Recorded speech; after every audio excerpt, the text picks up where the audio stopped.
el tratamiento de los trastornos psicóticos utilizando los fármacos neurolépticos o antipsicóticos, que lo habíamos clasificado en los típicos o de primera generación y los atípicos de segunda generación.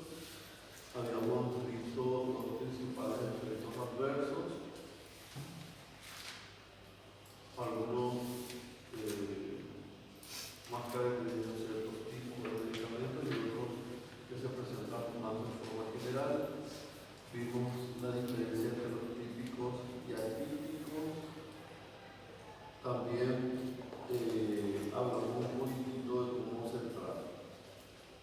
Generalmente, el primer episodio agudo de esquizofrenia o el primer trastorno, el primer episodio psicótico que tiene una persona a veces es difícil de diferenciar de otras situaciones. Si es el primer episodio psicótico y viene de pronto a consulta, es difícil saber si es un trastorno psicótico, ¿verdad?, que va a evolucionar hacia una esquizofrenia o hacia el trastorno psicótico breve, esquizofreniforme, o es una manifestación de otros trastornos que son diagnósticos diferenciales que pueden tener síntomas psicóticos. Entre ellos está el episodio de manía y el episodio de maníaco, en donde puede haber síntomas psicóticos y se puede confundir. También están las situaciones médicas, medicamentos y sustancias que pueden producir síntomas psicóticos. Si el paciente es conocido, ya tiene una evolución determinada, sabemos que tuvo varios episodios, colaboraciones, etc., podemos tener un diagnóstico. Generalmente tarda tiempo para poder establecer el diagnóstico más acertado. Esquizofrenia muchas veces no lo diagnosticamos al comienzo, muchas veces lo ponemos trastorno psicótico breve, ¿verdad?, si volvió al quinto o todavía no pasó el periodo de tiempo en el que vemos las características, porque son peniformes, etc. La situación más común en una primera consulta es de los trastornos psicóticos, es verlos en la urgencia. El primer brote psicótico generalmente lo vemos por la urgencia. A veces vienen directamente por consultorio, pero generalmente se los ven por la urgencia y son traídos por familiares o por otras personas por situaciones que ya no pueden manejar en el hogar. Y en la situación de urgencia ustedes van a ver que la finalidad no es determinar específicamente el diagnóstico. Hoy va a dar la cara el diagnóstico, ¿verdad? El diagnóstico no es muy final, digamos, acabado, no es la prioridad de la urgencia. La prioridad de la urgencia es manejar la situación, ¿sí? Y en ese caso muchas veces quedamos con un diagnóstico incompleto y queda muchas veces el diagnóstico de trastorno psicótico no especificado. Generalmente esa etiqueta de trastorno psicótico no especificado queda específicamente en situaciones en las cuales por algún motivo no se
Por ejemplo, creo que les hablé de un paciente de sexo masculino de aproximadamente 50 años de edad. El paciente era dueño de una ferretería, la cual correspondía a un negocio familiar que era manejado tanto por él, por la esposa y los hijos, que eran todos de adultos.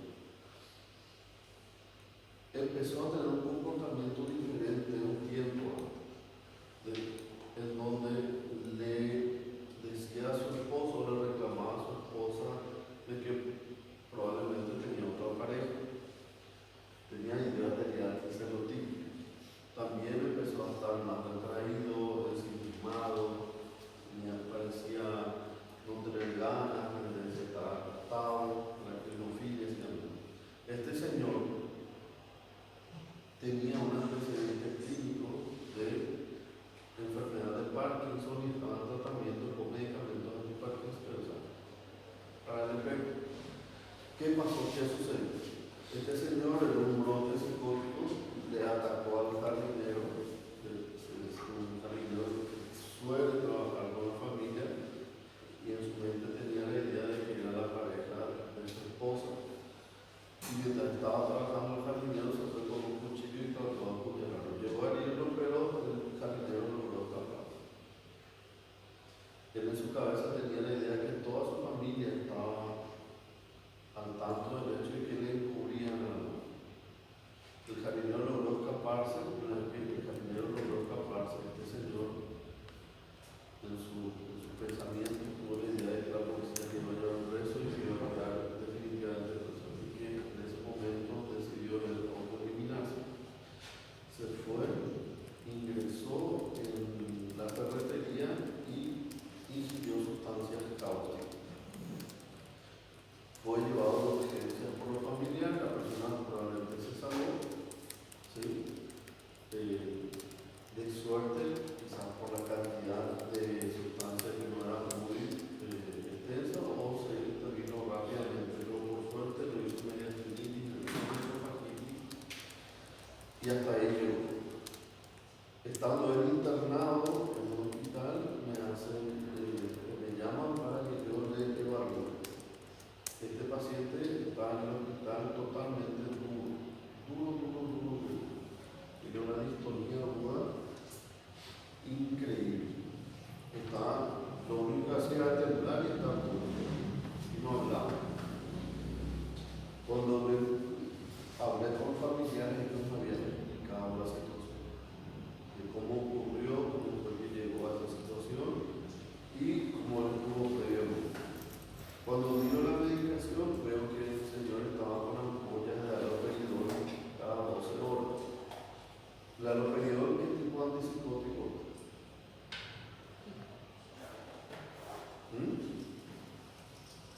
¿Es típico o atípico? Típico. El haloperidol es típico. Y si ustedes recuerdan ese cuadrito de efectos adversos, entonces tienen mucha probabilidad de producir efectos extrapiramidales. Este señor tenía enfermedad de Parkinson, en donde la patología de la enfermedad de Parkinson habla de síntomas extrapiramidales, ¿sí? Y nosotros estábamos bloqueando los sectores de 2 que había libro estriatal y el señor estaba con una distonía aguda. No puede ni hablar de todas las contracciones que tenía. ¿Qué sucede en ese momento? Veo su historial, veo también que tenía una indicación para la enfermedad de Parkinson. Y ahí el diagnóstico diferencial se vuelve difícil.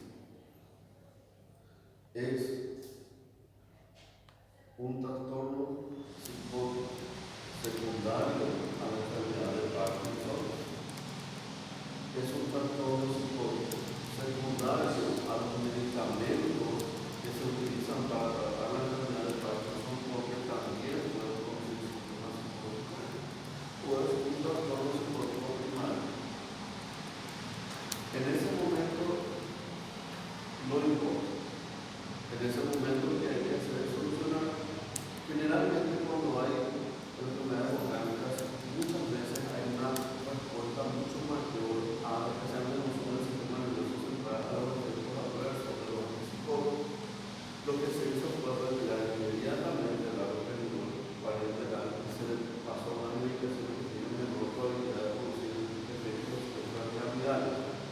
¿Cuál es el tema? Usted tiene que saber. ¿A qué le pasaría? En el cuadro, recuerden ese cuadro de la depresión que está en el libro. ¿A qué medicamento usted le pasaría? Puede usar medicamentos anticolinérgicos como impedir de otras cosas para hacerle salir rápido de la distonía aguda, pero aparte de eso, le van a cambiar el antipsicótico probablemente a algo como o de trapiramidal. ¿Qué le daría? Un atípico. ¿Cuál atípico? Clozapina, dice. ¿Qué dicen ustedes? Quetiapina. ¿Otro?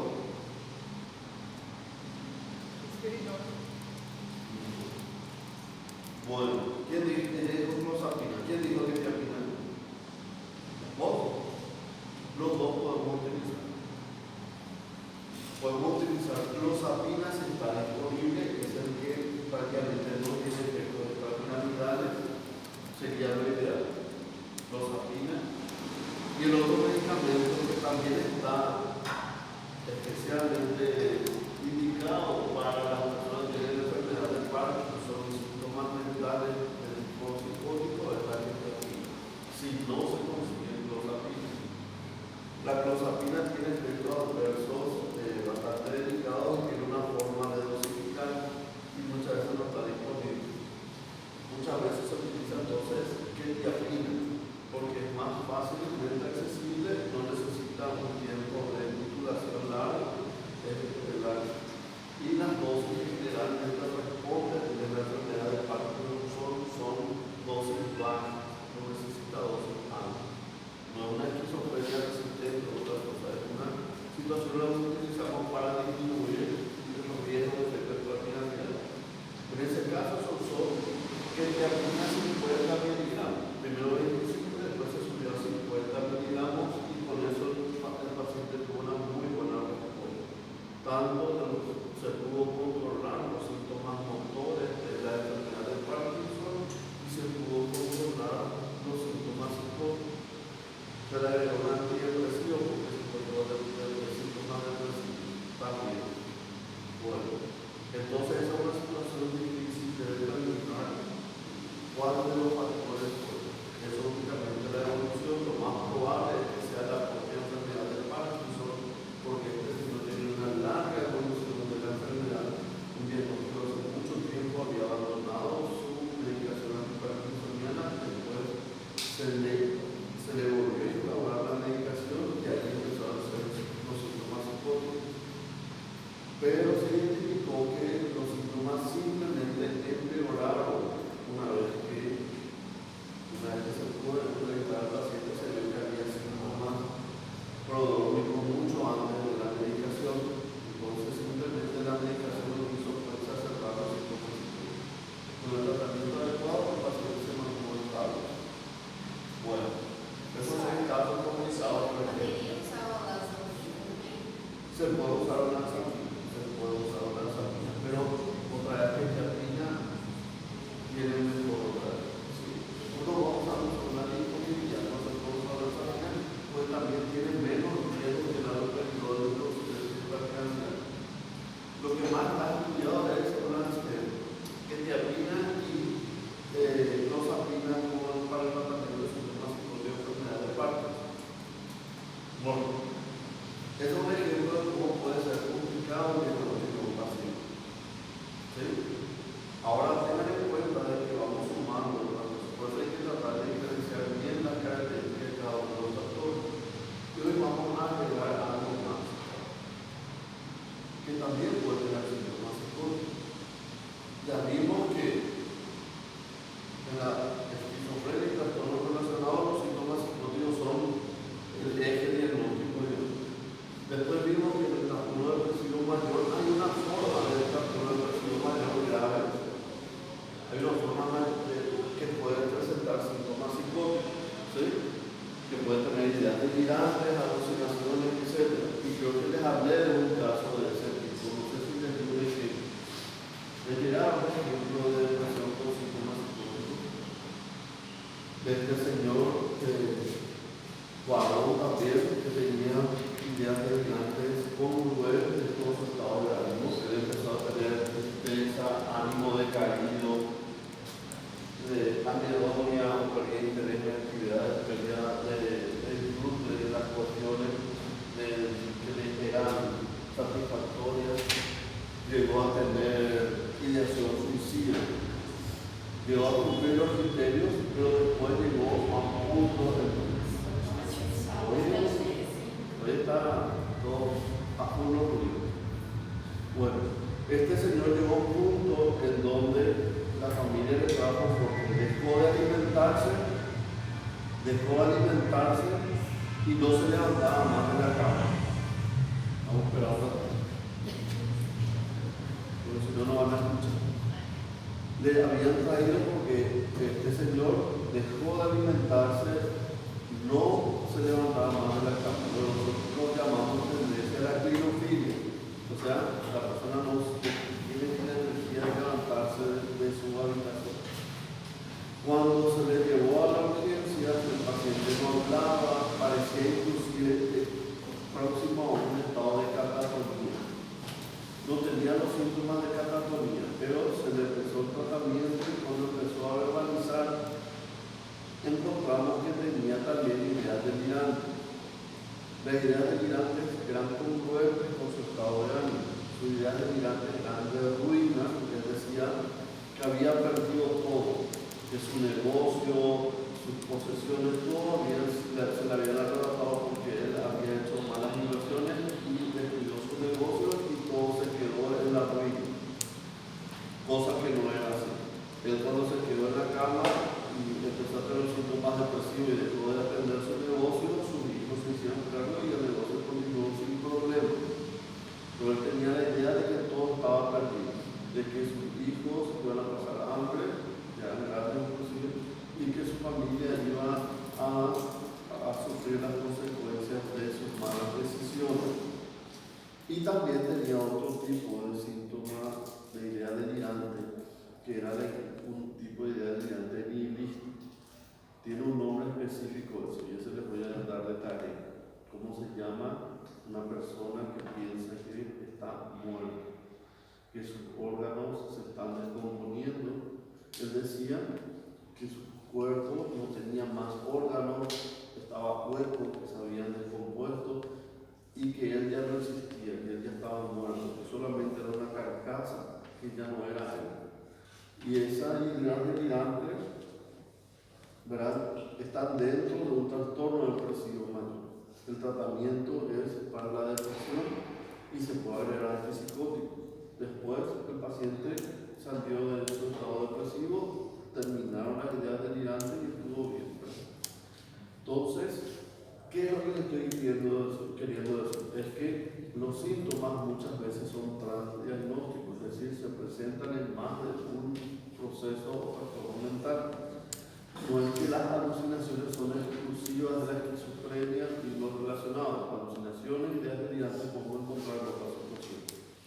Lo mismo el estado de ánimo deprimido o el estado de ánimo exaltado pueden presentarse en otras situaciones. Solamente que hay situaciones en las cuales es el eje diagnóstico y es lo que caracteriza este trastorno mental. ¿Por qué les estoy hablando de eso? Ya hablamos entonces de esquizofrenia relacionada, trastorno depresivo mayor y relacionado, y ahora vamos a entrar en otro de los trastornos del estado de ánimo, que es el trastorno bipolar y los relacionados. ¿Qué saben del trastorno bipolar? ¿Qué saben? ¿Qué escucharon? ¿Qué idea tienen? Manía. Hay episodios de manía. ¿Qué otra cosa? Hay episodios depresivos. Entonces, van entre esos dos extremos: de la exaltación del estado del ánimo y la depresión del estado del ánimo. Y justamente es esto. El trastorno bipolar es una entidad, un trastorno mental crónico que tiene episodios variables del estado de ánimo que pueden ir de un extremo al otro, es decir, de la manía o hipomanía a la depresión. Se presentan en forma episódica y general y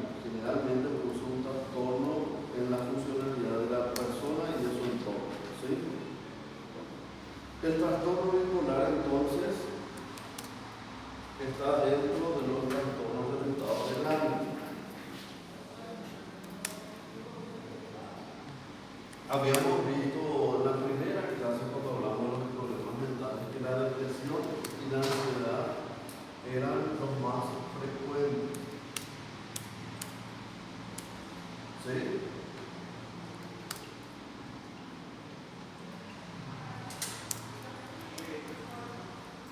Eran los más frecuentes, pero también vimos que la esquizofrenia no es tan infrecuente. Se habla del 1%.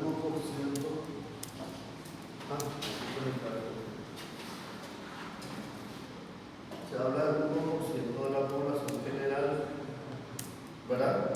¿Recuerdan eso? Esquizofrenia, aproximadamente 1% de la población general, que es un porcentaje que también se mantiene bastante similar en esta población.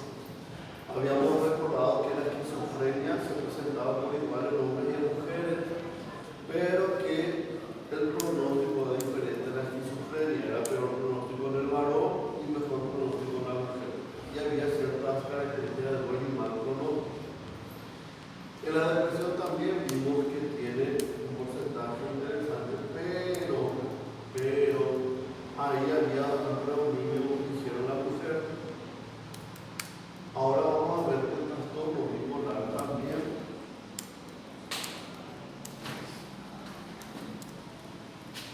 ¿Quién era la informática del día de hoy? Él estaba ocupado.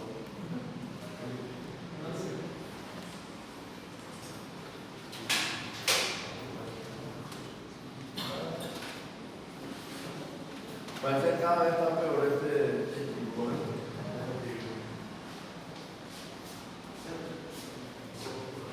Era un hijo peor.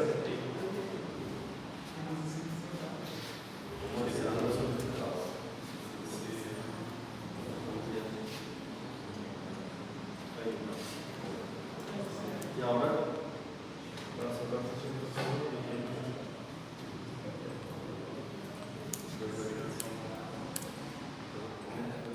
ahí en mi casa.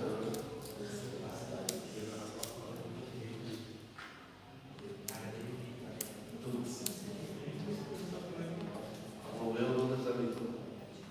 ¿En dónde está el puntero? Ahí. Y ahora, este,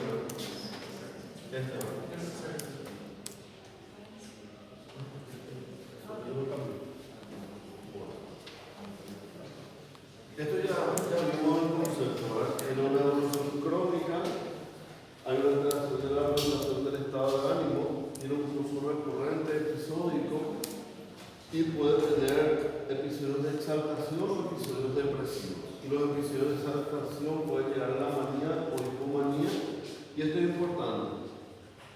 Los episodios se pueden presentar de distintas maneras, pueden ser sucesivos, pueden ser alternantes o superpuestos, o pueden haber también oscilaciones subumbrales. ¿A qué se refiere eso?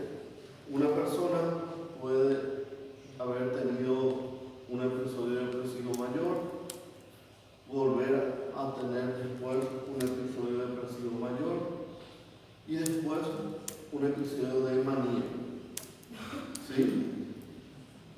O puede tener debutar un episodio de manía, hacer episodio depresivo mayor, después hacer un episodio de manía y así en forma alternada. O puede tener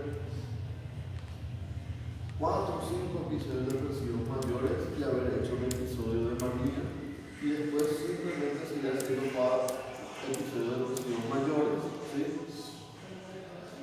O podemos, cuando tenemos oscilaciones subumbrales del humor que van un poquito por encima o un poco por debajo del estado de ánimo normal, tenemos lo que es la ciclotimia. ¿Sí? Bueno, ¿entienden lo que les digo? O sea que no necesariamente tienen que hacer siempre un episodio de manía y un episodio de depresivo posterior, ¿verdad? No es así. A veces puede haber hecho solamente manías. Van a ver que para el criterio diagnóstico de trastorno bipolar tipo 1 te habla de que por lo menos haya tenido un episodio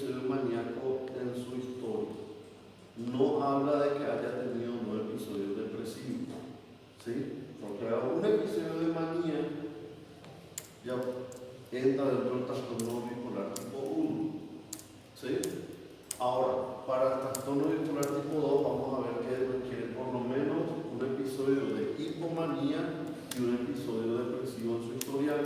¿Sí? Bueno. Como que é? Qual que é o critério do episódio? No, para el trastorno bipolar tipo 2 habla de por lo menos un episodio de hipomanía y uno de depresión. Bueno, vamos a ir viendo unas cositas importantes. En cuanto a la prevalencia, les dije que también está en torno al 1%, ¿sí? En torno al 1%, tal vez 0,4 o 1,6% de la población general. Acá en Paraguay hay pocos estudios, inclusive el estudio que yo encontré se hizo en una población indígena, una población nativa de Paraguay, y llegaron a tener un porcentaje muy alto de episodios de bipolar, increíble. A mí me sorprendió ese trabajo de Paraguay donde hablaba de un porcentaje bastante importante que llegaba a cerca del 10%. Me sorprendió muchísimo. Bueno, vemos que no hay diferencias entre el hombre y la mujer si tomamos en forma global el trastorno bipolar tipo 1, pero los episodios de manía se presentan con más frecuencia en el varón y los episodios depresivos se presentan con más frecuencia en la mujer. Eso no implica de que no se puedan presentar en ambos el sexo o alguno de los episodios, solamente tienden a ser más frecuentes en el varón la manía y tiende a ser más frecuente en la mujer el episodio depresivo. En el bipolar tipo 2 vemos una mayor frecuencia en mujeres. Recuerden que el tipo 1, si hay un episodio de manía es tipo 1. Si solamente hubo episodios de hipomanía y depresión es tipo 2. ¿Sí? Acá suele haber una situación que confunde. Si un paciente tuvo un episodio de depresión, ¿sí? Su primer episodio de depresión lo hizo en la adolescencia, una joven. Después hace otro episodio de depresión mayor en la etapa adulta joven, empezando la facultad, 19, 20 años. Después, esta joven hace un episodio de hipomanía en el posparto. ¿Sí? Y después de varios años, vuelve a hacer otro episodio depresivo mayor. ¿Qué diagnóstico tiene esta paciente?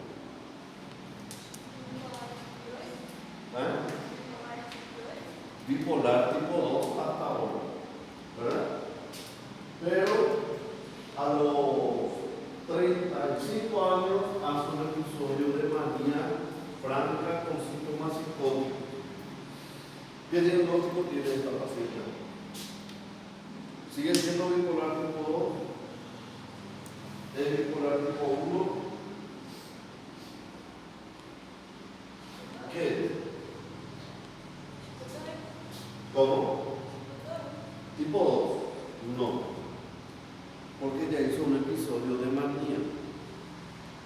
Por más de que haya hecho episodios de hipomanía, varios inclusive de depresión, no importa. Con que tenga un solo episodio de manía, ya es tipo 1. ¿Entienden? No importa cuántos episodios del estado de ánimo haya tenido antes. Si hace un episodio de manía, es bipolar tipo 1. ¿Está? Bueno, acá otra vez tenemos los datos epidemiológicos. ¿Cuáles seriam os episódios de hipomanía e hipomanía? Vamos a ver en los criterios diagnósticos la diferencia entre uno y otro episodio. Es interesante lo que dice, ¿cómo vamos a saber si es una hipomanía o una manía? Cuando vemos la parte clínica les voy a hablar de los criterios diagnósticos. ¿Sí? Acá habla de dos. Entre los 15 y 29 años, ven otra vez que es en esa etapa crítica que hablamos de la esquizofrenia, que es cerca de la adolescencia y la edad adulta temprana, en donde ocurre ese proceso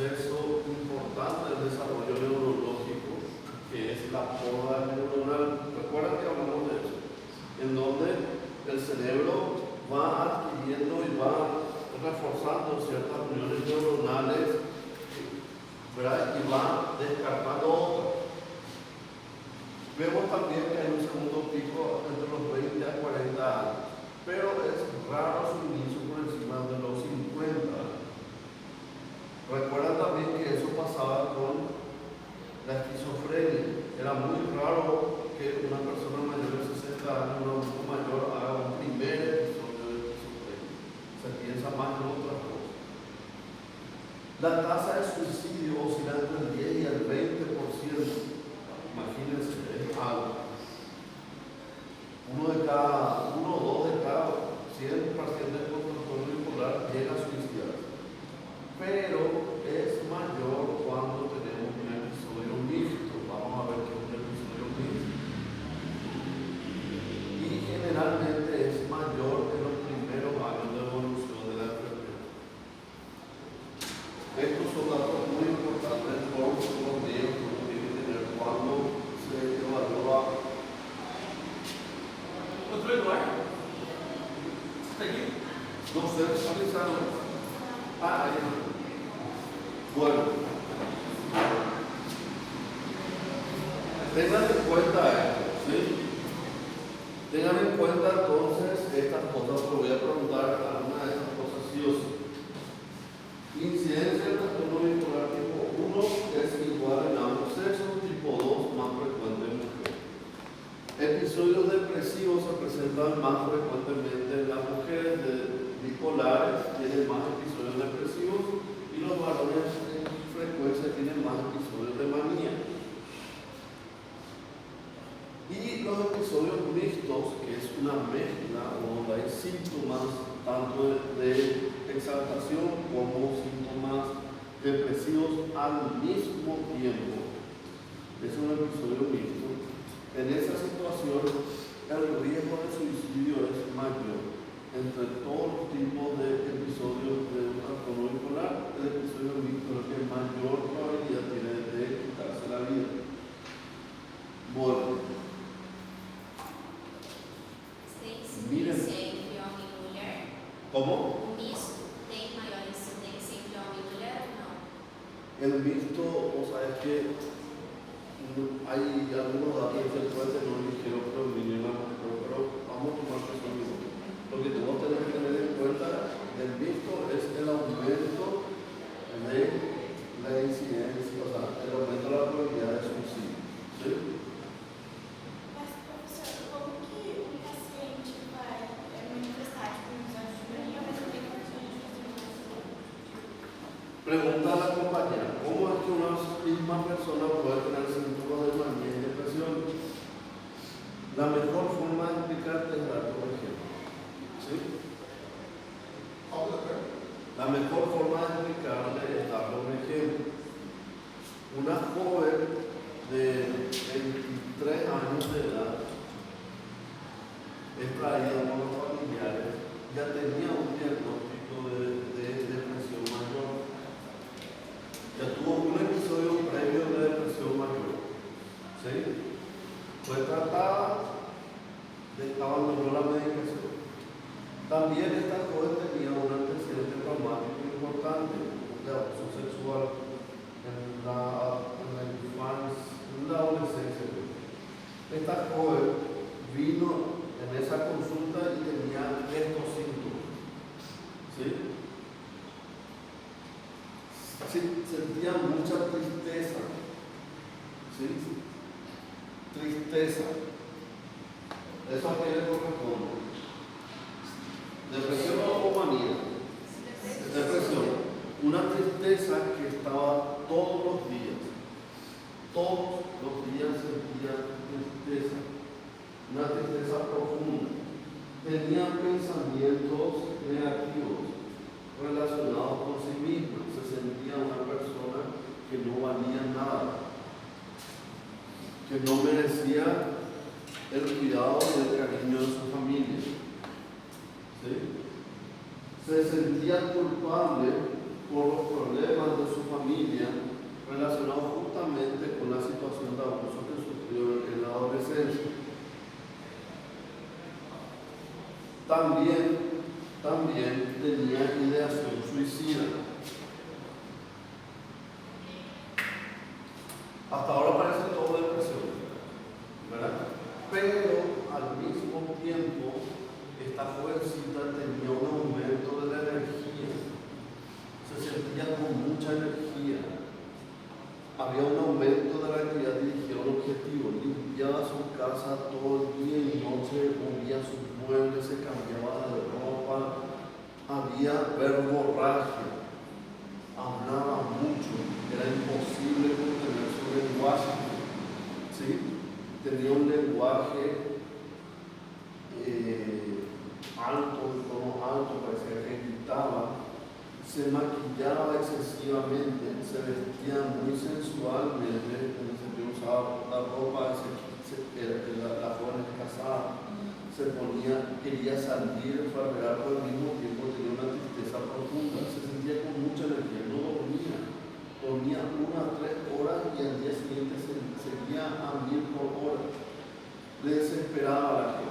Estaba muy, pero muy irritable. Cualquier cosa le hacía estallar, explotar en rabia. ¿Sí? Su forma de vestir era muy desordenada. Era exuberante, pero desordenada y desaliñada. ¿Sí? Ahí vemos ambas cosas. Tenía por un lado síntomas de manía y por otro lado tenía síntomas depresivos al mismo tiempo. Ella, sus pensamientos eran muy rápidos, no podía centrarse en una sola cosa. Cuando venía era muy, muy descuidada en su interacción con los del sexo opuesto. ¿Sí? Entiendo, no sé. Pero era muy descuidada en su interacción con el sexo opuesto, ¿sí? Y eso le podía meter en una situación difícil con respecto a su matrimonio. Más, ya había una discusión con su marido por la forma en que estaba actuando y se fue a quedarse en la casa de su hermana y les costaba muchísimo contenerlo. Le trajeron así, se hizo el tratamiento adecuado y actualmente está súper bien. No hizo más otro episodio desde hace varios años. Ese es un caso mío, en donde hay tanto un criterio para un episodio maníaco y un criterio para un episodio depresivo al mismo tiempo. Eso es un episodio. No es lo mismo que, por ejemplo, la persona tenga síntomas depresivos 2 o 3 semanas y después de eso haga un episodio maníaco. No es lo mismo. Eso es un viraje. Una persona pasa de depresión a manía, pero no están los síntomas al mismo tiempo. ¿Sí? Mas, por exemplo, existe algum caso, eu posso ter tempo de normalidade, vamos dizer assim, tipo, não virar de uma hora para outra. Sí, generalmente. Eso es lo que les quería decir. Los episodios pueden ser depresión, manía, uno tras otro. Puede ser, a veces se presenta, especialmente si confundimos la depresión bipolar con una depresión unipolar y le damos solamente antidepresivos y hace un viraje por los medicamentos antidepresivos, ¿sí? Pero también no es que siempre es así. Generalmente lo que ocurre, hay episodios depresivos o episodios de manía separados por un tiempo variable, ¿sí? No suelen ser uno tras otro, pueden estar separados por un tiempo variable, a veces de años, ¿entienden? Bueno, acá ya estamos en la descripción. Siempre tenemos que tener en cuenta los factores genéticos. Aquí otra vez tenemos una situación interesante, ¿verdad? Que hay siempre mayor concordancia cuanto mayor similitud genética haya. Eso nos hace pensar de que hay factores genéticos. Se han descrito ciertos logros cromosómicos que pueden estar más relacionados con estos trastornos.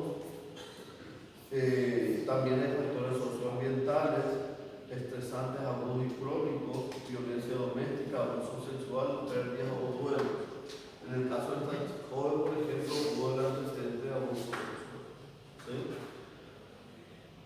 Y realmente se ve varios casos de trastorno bipolar que haya habido un antecedente de ese tipo. Doutor, por que o diagnóstico de bipolaridade ele é tão demorado para ser feito? ¿Por qué es tan demorado? Bueno, ahí tienen que tener algo muy bueno, ¿sí? En general, la mayor parte de los trastornos mentales se demoran en consultar. En general. ¿Por qué? Por el estigma social que suele haber, por el autoestigma, por la falta de recursos o de conocimiento al respecto. Muchas personas piensan, aunque no lo crean, y vienen por tratamientos previos de otras cosas. ¿Sí? Hay personas que piensan que una persona en depresión es una persona que está con algunos problemas o que lo puede superar con el tiempo o que eso no necesita medicación, de que es una cuestión intrínseca de la persona, de que puede ya cambiar o su estado de ánimo, lo que sea, ¿verdad? Otras cuestiones es que el paciente, cuando está en un episodio de hipomanía o manía, no es consciente de su trastorno. La persona se siente excelente, se siente en el mejor momento de su vida. No quiere no aceptar tratamiento. En el episodio de manía la persona se entiende, generalmente es traído por terceros. A veces pasa como una situación, dura un tiempo, entonces lo toman como una característica o una montaña de la persona y pum, ¿verdad? Después está bien y está bien, ya le pasó su crisis. ¿Sí? Generalmente traen cuando las consecuencias de esas cuestiones son muy serias. ¿Sí? A ver, ¿cómo le explico? Dentro de un episodio depresivo, lo que más suele traer a consulta es cuando hay tentativas o ideación suicida. Eso es lo que más le hace despertar a las personas alrededor para traer la consulta. É porque parece que muitos pacientes, alguns, pelo menos que eu saiba, tem muitos pacientes que são bipolares e recebem o tratamento só como depressão, entendeu? Por eso te digo, depende.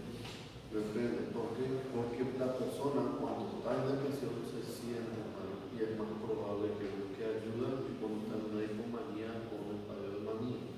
Generalmente el estado de hipomanía o manía le traen al paciente.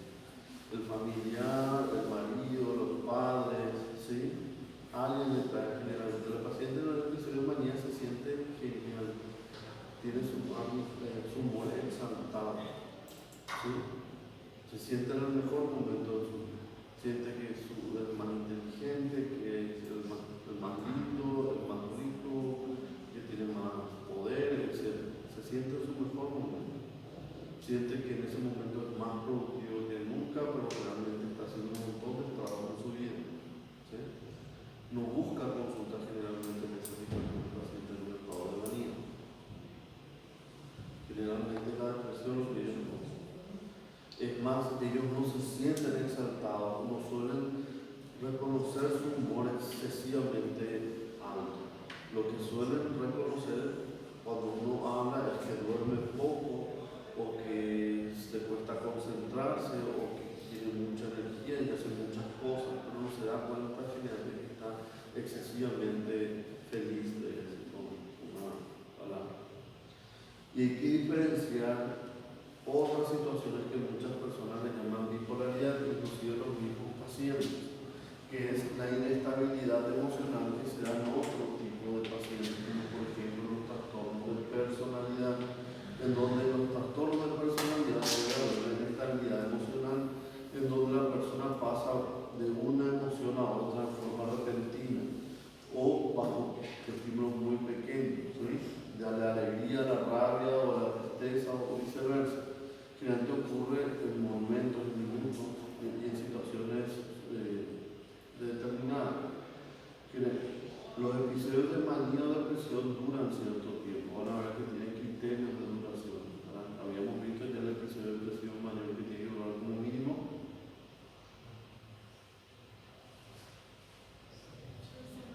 ¿Eh? 2 semanas. Después vamos a ver cuánto tiene que durar como mínimo un episodio de hipomanía o un episodio de manía.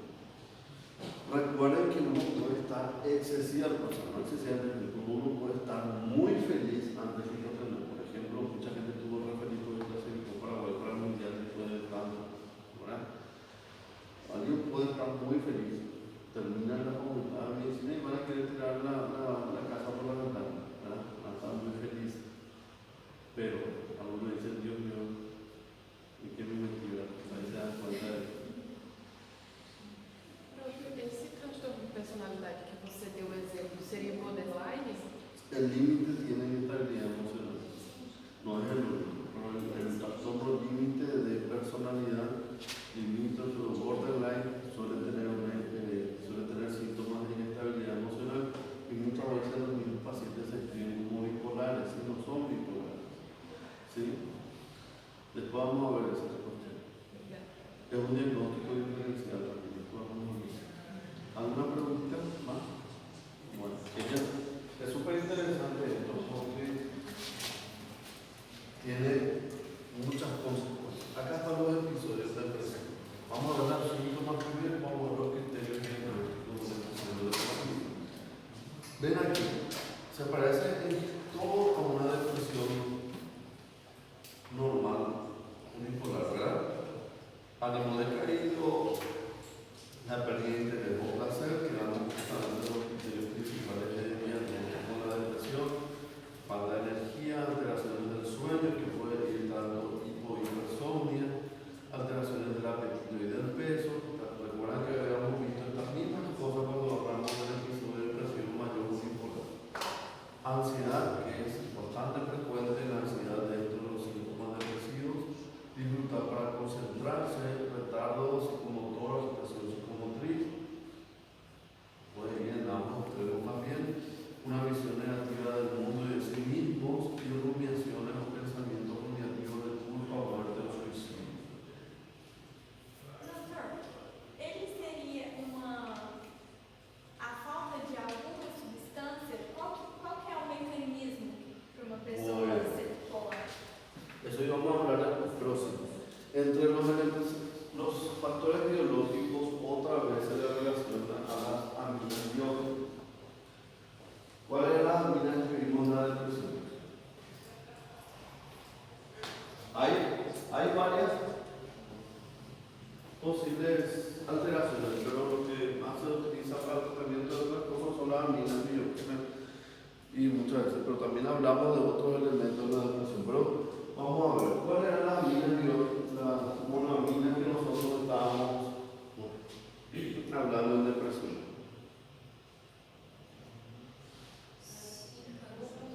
¿Ah? Dopamina, noradrenalina ahí. Dopamina, noradrenalina ahí. No, es un medicamento. Neurotransmisor. Serotonina. Las aminas biológicas. En la depresión habíamos hablado de que había un déficit de estas monoaminas en el cerebro. ¿Sí? Serotonina, dopamina, noradrenalina. En la manía, en la depresión bipolar también se considera que cuando cuando está en un episodio de depresión mayor hay una disminución de estas aminas. Pero cuando hay un episodio de manía hay un aumento de la absorción de estas monoaminas. ¿Está? Es decir, como que hubiera un exceso relativo de estas monoaminas en el cerebro. ¿Entienden? No episódio depressivo, elas diminuem e no episódio de mania elas aumentam? Algo así. Mas então uma medicação que toma talvez não pode reduzir um episódio de mania? Genial, claro que sí. Los antidepresivos pueden inducir un episodio de manía en una persona que tiene trastorno bipolar. Así mismo.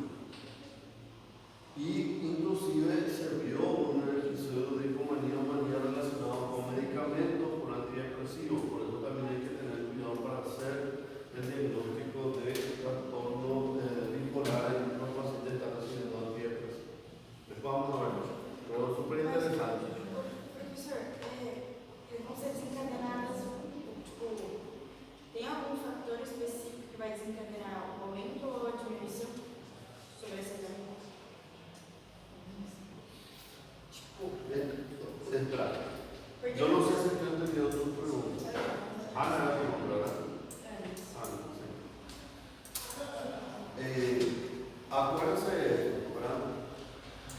Muchos de los antidepresivos tienen como mecanismo de acción aumentar una de estas monaminas en el sistema nervioso central. Algunos aumentan la serotonina, otros están orientados a aumentar la serotonina y la dopamina, otros la dopamina y la serotonina, etc. Pero finalmente tienden a aumentar algunos de estas monaminas. Mas eu não falo dos medicamentos, eu falo tipo assim, uma situação, um paciente tem um transtorno bipolar e não vai tratar. O que vai determinar? Tipo, se aumenta a noradrenalina, a dopamina, a serotonina, e o que vai determinar em que isso diminui? Essa é a minha pergunta. Fisiopatologicamente. Bueno, justamente eso es lo que se está estudiando. Se habla de que puede haber factores genéticos, alteraciones en la regulación de esas vías neurológicas, ¿sí? Algunas que favorecen, otras que disminuyen esa situación, ¿verdad? Y se habla de gatillantes o elementos que puedan desencadenar. Por ejemplo, el consumo de sustancias puede aumentar, ¿verdad? Por ejemplo, el uso de drogas que una persona tiene predisposición puede generar un episodio de manía, por ejemplo. O puede ser, por ejemplo, una situación estresora externa, puede gatillar algún episodio de este. Por exemplo, se eu tenho uma predisposição genética e eu passo por uma situação, por exemplo, traumática, um episódio traumático pela minha predisposição, eu posso desencadear uma Sim. bipolaridade? Puede, pero no necesariamente. Tener un riesgo mucho más alto. Poder tener un episodio de manía o depresión y después hacer en algún momento un episodio de manía o depresión. ¿Sí? Por eso es muy difícil, muchas veces los trastornos bipolares, una persona con trastorno bipolar debuta con un episodio depresivo mayor o con un episodio depresivo. ¿Sí? Y ahí, ¿cómo saber en ese episodio depresivo si es una depresión unipolar o una depresión bipolar? Eso creo que vimos la vez pasada, no vimos todavía. Estamos mirando que tenemos que fijarnos ante la probabilidad de una posible depresión en un trastorno bipolar, ¿verdad? Porque si nosotros le agregamos exclusivamente antidepresivos a esa persona, podemos desencadenar un viaje, o sea, desencadenar un episodio de hipomanía o manía, ¿sí? Como gatillar un episodio contrario a lo que tenemos, ¿sí? Si hacemos mal el diagnóstico y el tratamiento, por eso hay ciertas cuestiones.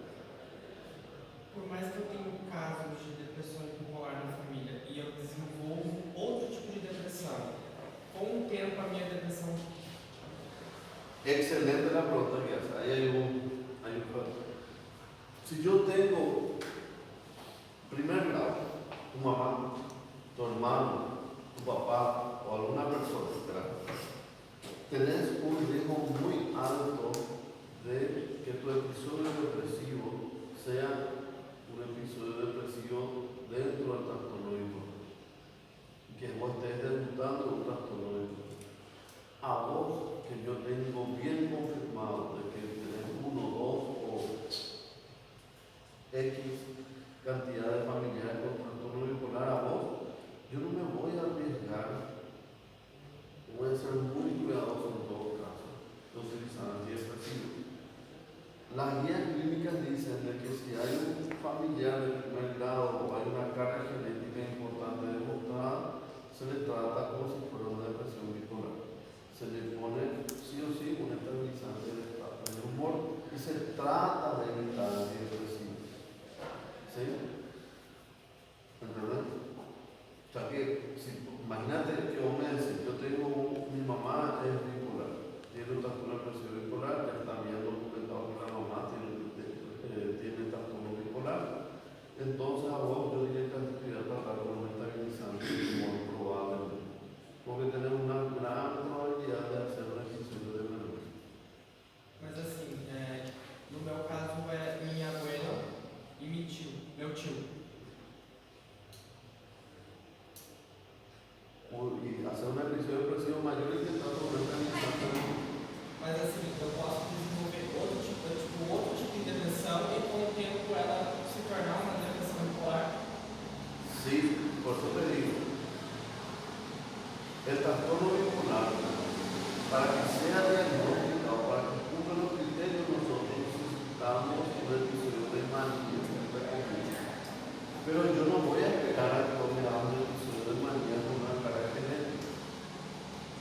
entendés? Probablemente tus depresiones se van a tratar con un estabilizante hormonal.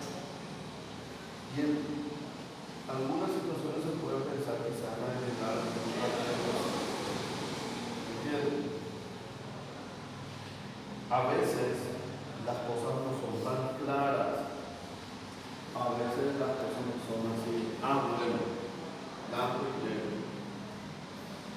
Por ejemplo, yo tengo una paciente que tiene un probable diagnóstico anterior de trastorno bipolar, pero yo no estoy seguro porque nunca vi un episodio de manía y tiene muchos rasgos que parecen ser más rasgos de personalidad y muchas veces se diagnostica mal un trastorno de personalidad, se le da etiqueta como un trastorno bipolar. Entonces, en ese caso, yo no sé, bipolar o no, y justo un familiar tiene también síntomas depresivos. En ese caso, yo me arriesgo a darle antidepresivo a la persona. ¿Sí? Me arriesgo, porque esta persona puede hacerme después un episodio de manía familiar. Y ahí si me hace manía, ya no me la otra señora. Doutor, por exemplo, a minha mãe é bipolar e eu faço tratamento antidepressivo. Como que eu vou saber se eu não estou fazendo uma hipomania ou uma mania? Generalmente se da cuenta de todo, porque hay cambios. Los cambios no son formas virtuales de actuar.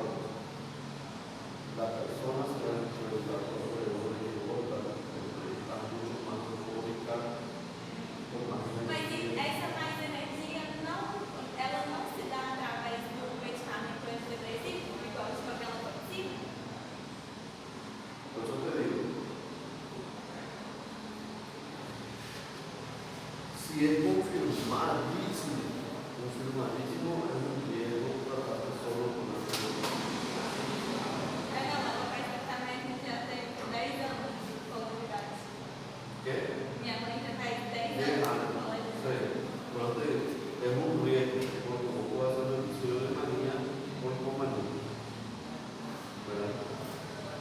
Recuerden que la medicina no es matemática, porque tenemos un riesgo bastante elevado de hacer episodios de manía o hipomanía con respecto al resto de la población, pero tampoco no es 100%, yo no puedo asegurar 100% de que vos en algún momento vas a hacer un episodio de manía.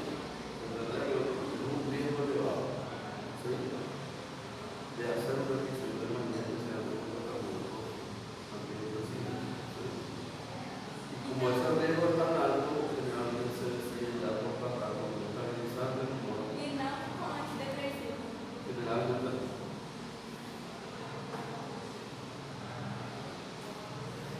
Después vamos a ver otras características que pueden hacer pensar en un episodio depresivo bipolar. ¿Sí? Bueno, acá tenemos el episodio de manía. Después van a ver que digo manía. El episodio de manía se caracteriza por haber un ánimo elevado, expansivo o irritable. Van a ver que este mismo ánimo se puede ver también en la hipomanía. Como el criterio. Hay una disminución de horas de sueño, un aumento de la actividad dirigida a un objetivo, autoconfianza carente de crítica. ¿Sí? La persona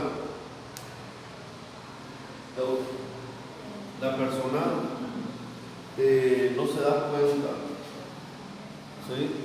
De que su estado de ánimo es excesivamente elevado. No me escucha mejor así si vengo acá en el medio porque el ruido ya es interesante y acá. Bueno, ¿qué pasa? La persona puede demostrarse muy altanera o de cierta manera sin darse cuenta. Por ejemplo, puede decir que es el más inteligente de acá del curso y que nadie le supera, que todo el resto son cualquier cosa con respecto a otra. Y la persona no se da cuenta de ese estado que está teniendo. Puede decir que es dueño de todo el yugo, ¿verdad? Pero si está dando cuenta de que no es algo coherente con la realidad o algo que pueda ser real o que pueda Después vamos a hablar un poco más de eso. El lenguaje es rápido, elevado, difícil de interrumpir, se describe como taquinaria. ¿Sí? Taquinaria es veloz, rápido. ¿Sí? Tono alto, taquinaria y una disminución de la frecuencia de los cuerpos. No te deja ni siquiera a veces terminar la pregunta o no te deja hablar a veces de tanto que habla, tan rápido que tiene su pensamiento. Piensa mucho más rápido de lo que puede hablar. A veces esos pensamientos son tan acelerados que se presentan en forma de fuga de ideas. Salen ideas que se cortan y no terminan una tras otra y nos parece algo incoherente. Cuesta entender lo que quiere expresar de tan rápido que cambia de una idea a otra. Ese estado de pensamiento acelerado se denomina taquipsiquia. ¿Sí?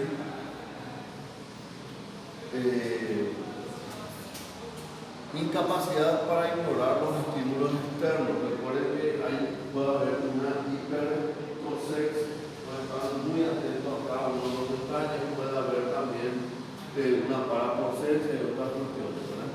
Incapacidad de ignorar los estímulos externos. Aumento del impulso sexual, fantasías y conductas sexuales. Esto suele llevarle a conductas de riesgo, en donde, por ejemplo, empiezan a tener relaciones sexuales con desconocidos, sin protección, etc. ¿Sí? Cosas que no harían en su estado de optimia normal. ¿Entiendes? Eso es muy importante tener en cuenta porque esas son las cosas que uno trata de proteger muchas veces cuando la persona no se da cuenta de ese cambio en su conducta. Y en ese momento la persona no tiene mucha autocrítica. Le doy un caso, por ejemplo, de una joven que en una episodio de manía llegó a tener contacto sexual con una persona familiar. ¿Sí? Y eso generó un problemón en la casa de la familia, ¿verdad? Pero estaba en un episodio de manía, no tenía autocrítica. Después ustedes no se imaginan cómo se siente en esa situación esa persona cuando está optímico, ¿sí? Porque ahí empieza, vuelve, retorna su autocrítica y la persona se siente en un desastre, ¿sí? Desinhibición, agitación psicomotriz puede llegar inclusive a la agresión, a la agresividad, irritabilidad. Riesgo aumentado de consumo de tóxicos y conductas inadecuadas. Imagínense, no sé si recuerdan la diapositiva anterior, la alta prevalencia de consumo de sustancias en los pacientes con trastorno bipolar.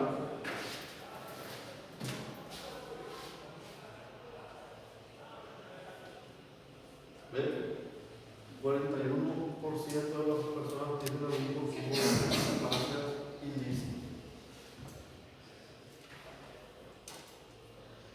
Bueno, y son situaciones muy complicadas porque en un episodio de manía la persona puede llegar a tener conductas que destruyen su vida, ¿sí? Puede llegar a romper su familia, destruir un matrimonio, puede, creo que les comenté una vez, un pastor le convenció a un señor en un estado de manía a que le donen todos sus bienes a su iglesia, ¿verdad?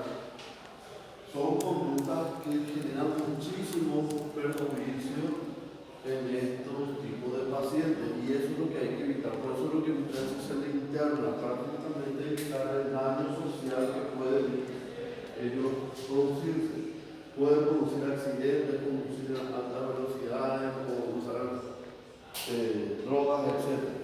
Pueden tener ideas delirantes que generalmente son megalomaníacas o ideas delirantes místicas, ¿sí? Por ejemplo, puede ser que sea una persona con mucho poder o con mucha inteligencia o que tiene un don especial, como todo paciente que también les comenté, que él decía que fue elegido por Dios para salvar el mundo, que él sabía cuál era el origen del sufrimiento de todas las personas, y son ideas delirantes, ¿verdad? Y empezó él a cultivar en el terreno baldío de un vecino que estaba al lado de su casa, empezó a cultivar. Día y noche él trabajaba en esa de cultivo. ¿Y cuál era lo que estaba en su mente? Él iba a acabar el hambre del mundo por ese cultivo. El mundo que sí. ¿Sí? Y antes de cultivar nada, lo único que hacía era mover la tierra y mover la tierra incesantemente. Pero él se sentía con tanta energía y su pensamiento lejano que él estaba así haciendo día y noche. ¿Sí? En un episodio de Manía. Y justamente este caso es un caso de un episodio maníaco después del consumo de marihuana. Y cosa que creo que fue su primer consumo, pues. La primera o segunda vez que consumió marihuana y hizo un episodio maníaco.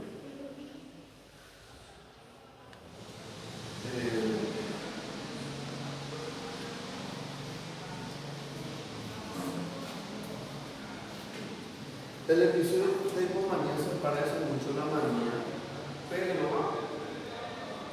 las alteraciones en la funcionalidad no son tan marcadas. La persona inclusive puede funcionar relativamente en soluciones de la gente le ve como más alcohólica, más energía o más intenso o irritable que es lo normal. No suele requerir internación y algo importante, no presenta síntomas psicóticos. Por definición, si tiene o requiere internación para el manejo o requiere o presenta síntomas psicóticos, es manía. ¿Sí? El Pablo de en el libro, pues eso está en el libro Control. Y acá todo un poquito lo que son los episodios mismos, hay una presencia simultánea de sintomatología depresiva y maníaca y que pueden ser distintas combinaciones de signos. Aquí tenemos la clasificación bipolar 1, bipolar 2, ciclotímico, inducido por sustancias de medicamentos y debido a otra enfermedad médica. Esta es la clasificación de la TSS. Acá hay algunos diagnósticos diferenciales, ¿sí? Que puedan producir síntomas maníacos. Afecciones médicas, van a ver por aquí que hay otra vez alteraciones muy variables que incluyen problemas del sistema nervioso central, con encefalitis, neurocífitis, neoplasia del sistema nervioso central, esclerosis múltiple, accidentes cerebrovasculares y otras alteraciones como por ejemplo influenza, otras afecciones virales. Nosotros llegamos a tener episodios de manía secundarios o posteriores a cuadros de dengue. Yo me acuerdo que tengo un paciente que tuvo dengue y un poquitito después él empezó a tener síntomas ya de diabetes mística, disminución del sueño y otras cosas.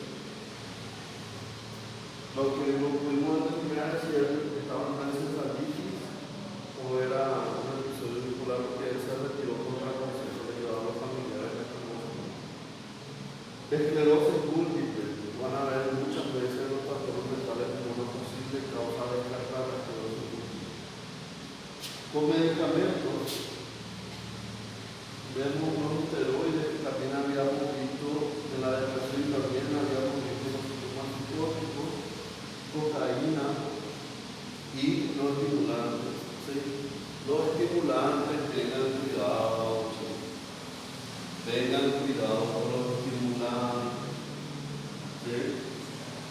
Las anfetaminas, los derivados, los fármacos, hay medicamentos muy usados por estudiantes y tengan cuidado. ¿Sí? Esos medicamentos tienen indicaciones precisas, metilfenidato, metanfetamina, todas esas cosas, ¿verdad? Porque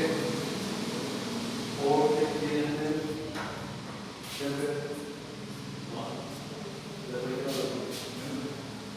bueno, recuerden esto. La facultad de medicina es pesada, requiere mucho tiempo, mucha oración, muchas cosas. ¿Sí? Y generalmente nos exigimos mucho. Y les exigen, pero nada reemplaza descanso. Nada tendrá su descanso. Ustedes necesitan descansar.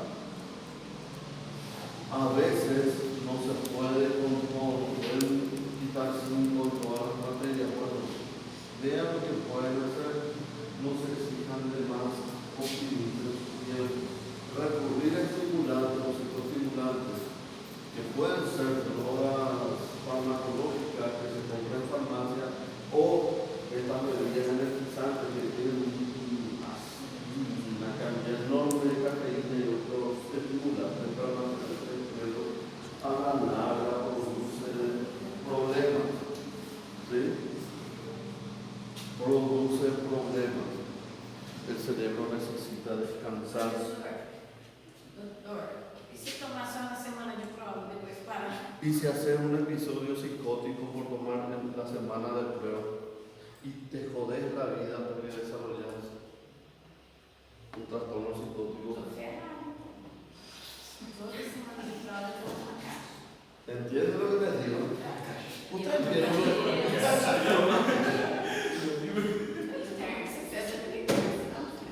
Bueno. Ay, ay. No todos van a ser, claro que no, pero ¿cómo se llama? Vamos a ver. Metilfenidal. ¿Sí? Metilfenidal. Reacciones adversas.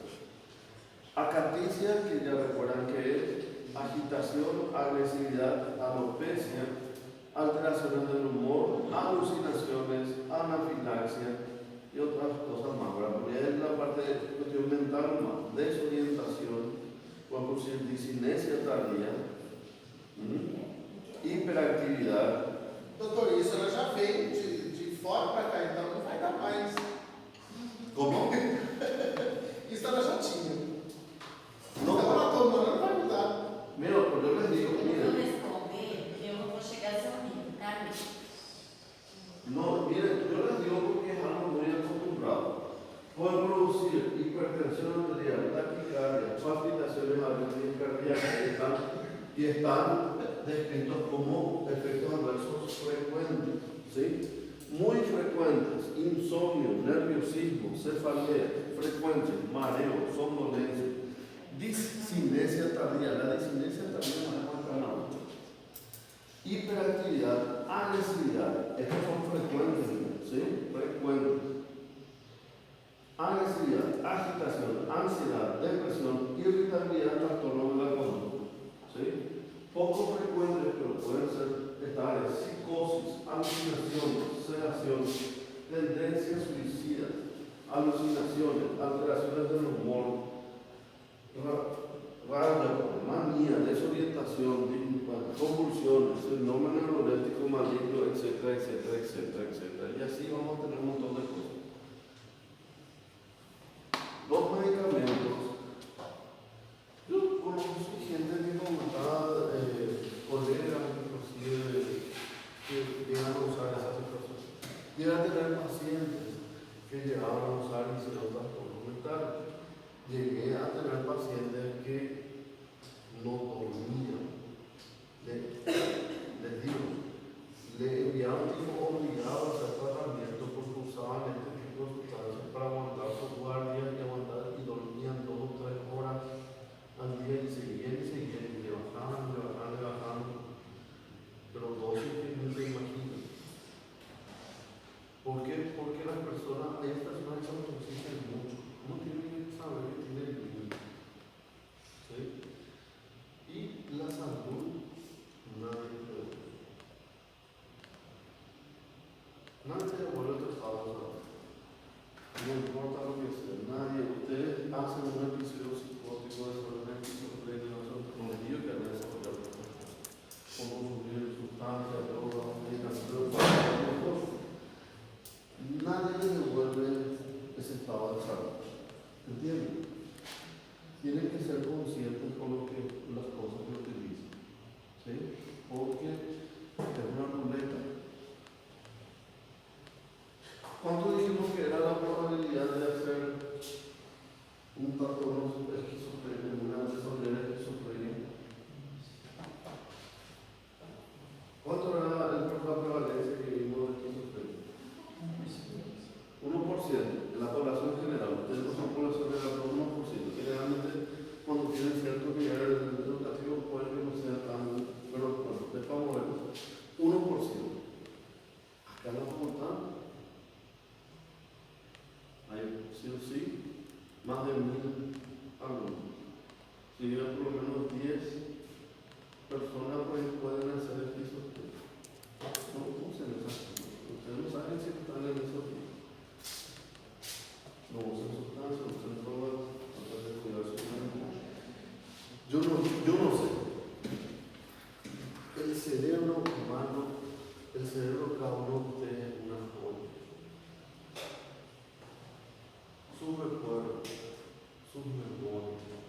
quiénes son. Todo está ahí. Esa inteligencia que ustedes tienen, que están creando en medicina, ese es su elemento de trabajo. Ahí está el futuro de ustedes. Aquí. Este es el futuro, su cerebro. ¿Entienden? No sé cómo decirlo. Es una cosa más que hay que cuidar de ahora. Después, ¿cómo van a hacer si se estudian siendo estudiantes? ¿Cómo van a después afrontar las cosas? Estudien, fórmense, descansen de ese tiempo, duerman lo necesario. Hagan lo que tengan que hacer, pero en su momento. Pero traten de no lastimar, dañar esa celebración. Voy a probar. Un intervalinho, Doc. ¿Ah? Um intervalinho. Por favor, sí, vamos a cuidar nuestro